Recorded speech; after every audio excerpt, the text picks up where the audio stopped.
Guys,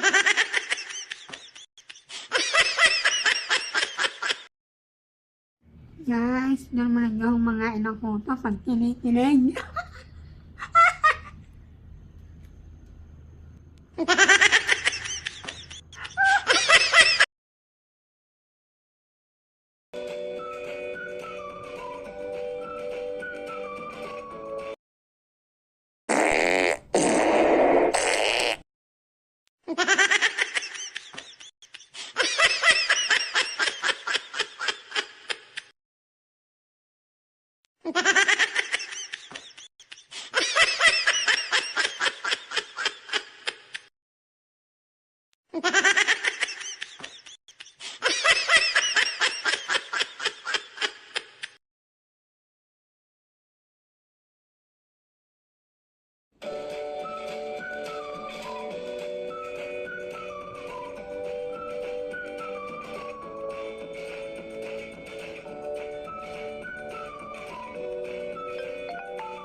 Hello everyone and everywhere.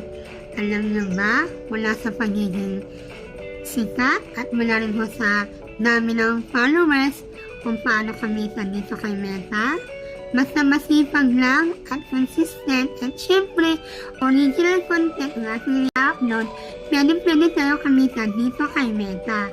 At alam niyo po ba, proud ako na kahit small content creator lang po ako, kumita na po ako dito kay Meta. At isa po sa kinita ko ay i-flex ko po sa inyo. So, yun lang po. Salamat. Bye! By the way, panoorin niyo po muna ang aking isa sa naatika o nabilis sa sinato po dito kay Meta. Kahit maliit lang po, proud naman po ako at masaya. So, yun lang po. Salamat. Bye! Thank you so much po.